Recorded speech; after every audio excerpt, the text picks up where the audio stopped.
क्या आप जानते हैं एक दिन आप मर जाएंगे। वैसे मैं आपको लंबे जीवन जीने का आशीर्वाद दे देता हूँ, लेकिन फिर भी आप एक दिन मरेंगे ही। हम आपके जीवन में दूसरी बातों के बारे में निश्चित नहीं हो सकते। हम नहीं जानते कि आपकी शादी कब होगी या होगी नहीं, या आपको कोई नौकरी मिलेगी या नहीं, आप कामयाब होंगे या नहीं। लेकिन यह एक घटना आपके जीवन में होनी निश्चित है। आप सीधे अपनी कब्र या चिता पर जाएंगे। मनुष्य की सबसे बड़ी नादानियों में से एक है मृत्यु को केवल दूसरे लोगों से जोड़कर देखना, मानो यह कोई काल्पनिक घटना है जो सिर्फ दूसरों के साथ होती है, हमारे साथ नहीं। क्या आप जानते हैं दुनिया में लगभग 1,60,000 लोग जो कल तक जिंदा थे आज हमारे बीच नहीं हैं। हर सेकंड संसार में 2 लोग मर जाते हैं और एक दिन ये आपके और मेरे साथ भी होगा। इसे जानने के लिए किसी भारी शोध या बुद्धि, यहाँ तक कि पढ़ाई की भी आवश्यकता नहीं है। यह ज्ञान हर मनुष्य में पहले से ही मौजूद है। फिर भी हमें लगता है कि हमारे पास असीमित जीवन है। इस स्थिति को भारतीय महाकाव्य महाभारत में सबसे अच्छी तरह व्यक्त किया गया है। 5 पांडव राजकुमार जो इस महाकाव्य के नायक थे, जंगल में भटक गए। भूख से पीड़ित और मुरझाए हुए वे भोजन और पानी के लिए आसपास के पहाड़ों में भटक रहे थे। तभी उन्हें एक तालाब नजर आया। जब वे उससे पानी पीने की कोशिश करने लगते हैं तो एक सफ़ेद सारस के रूप में उनका सामना एक यक्ष, एक दिव्य प्राणी से होता है। वह यक्ष जोर देता है कि वे पहले उसके द्वारा पूछे जाने वाले सवालों का उत्तर दें। केवल एक पक्षी के कहने पर रुकने से इनकार करते हुए एक एक करके वे तालाब से पानी पीने की कोशिश करते हैं और मृत्यु को प्राप्त होते हैं। उनमें से केवल युधिष्ठिर बचते हैं जो सबसे बड़े हैं। सदा से ही विनम्र और सदाचारी युधिष्ठिर अपनी प्यास को भूलकर यक्ष को जवाब देने लगते हैं, जो जीवन के विषय में उन पर सवालों की झड़ी लगा देता है। उनमें से एक सवाल होता है, जीवन का सबसे बड़ा आश्चर्य क्या है? बिना झिझके युधिष्ठिर सुप्रसिद्ध उत्तर देते हैं, हर पल सैकड़ों हजारों लोग मरते हैं, फिर भी मूर्ख मनुष्य अपने आप को अमर समझता है और मृत्यु के लिए तैयार नहीं होता। यही जीवन का सबसे बड़ा आश्चर्य है। यक्ष उनके उत्तर से इतना संतुष्ट हो जाता है कि वह उन्हें तालाब से पानी पीने की अनुमति तो देता ही है, उनके भाइयों के प्राण भी लौटा देता है। यह सब 5,000 साल पहले हुआ था, लेकिन मृत्यु को लेकर तब से अब तक मानवीय मानसिकता में बहुत ही कम बदलाव हुआ है। मृत्यु एक बहुत ही मौलिक प्रश्न है। दरअसल मृत्यु के बारे में जो आंकड़े दिखाए जाते हैं उससे वह हमारे कहीं अधिक करीब है। हमारे भीतरी अंगों और कोशिकाओं के स्तर पर मृत्यु हर पल घट रही है। तो इस तरह आपके भीतर एक बार देख लेने पर ही डॉक्टर जान लेता है कि आप कितने साल के हैं। वास्तव में तो जन्म लेने से पहले ही हमारे भीतर मृत्यु घटित होना शुरू हो जाती है। अगर आप इसके लिए प्रति अनजान या अनभिज्ञ बने रहते हैं तो ही आपको लगता है कि आपके लिए मृत्यु बाद में किसी दिन आएगी। यदि आप जागरूक हैं तो आप देखेंगे कि जीवन और मृत्यु हर पल घटित हो रहे हैं।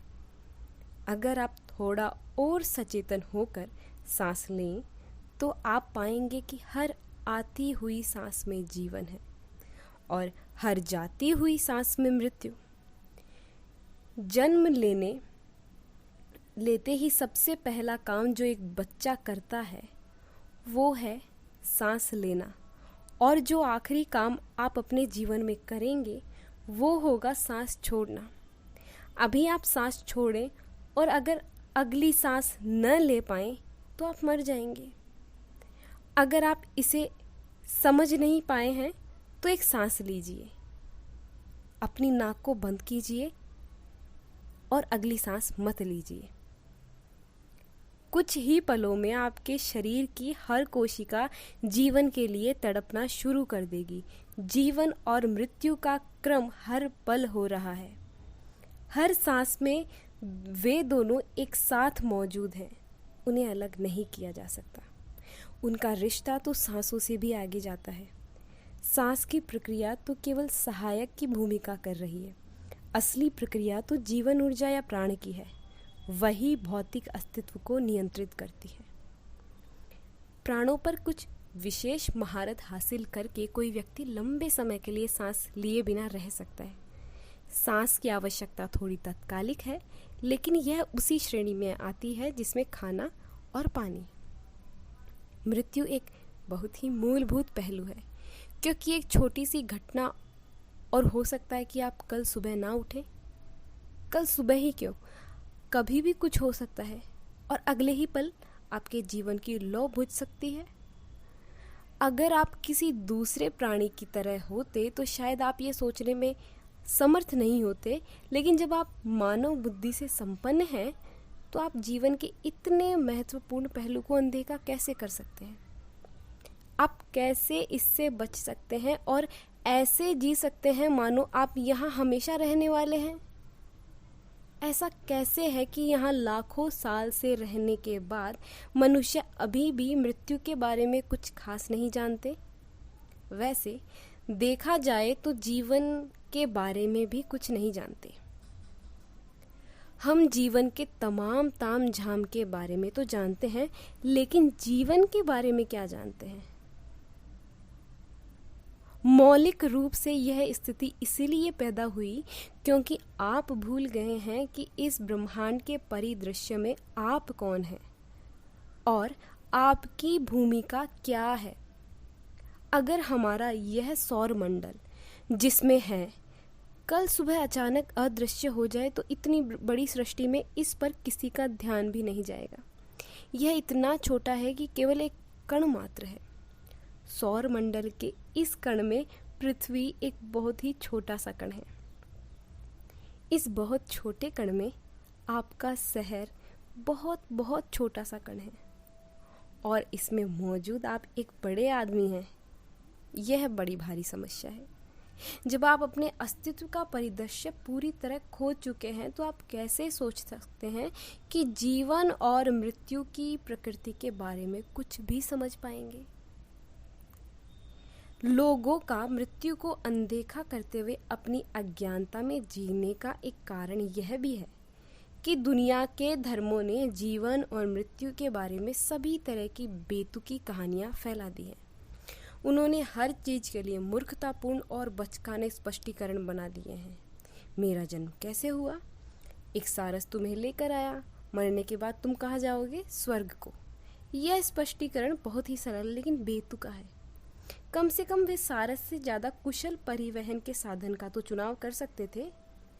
सारस केवल एक खास मौसम में ही प्रवास करते हैं, तो सभी बच्चों को केवल उसी मौसम में पैदा होने चाहिए था, दूसरे किसी समय में नहीं। इसके अलावा अगर लोग इतने निश्चित हैं कि मरने के बाद स्वर्ग ही जाएंगे, तो मैं उनसे पूछता हूँ फिर आप अपने प्रस्थान में देरी क्यों कर रहे हैं? अभी क्यों नहीं चले जाते?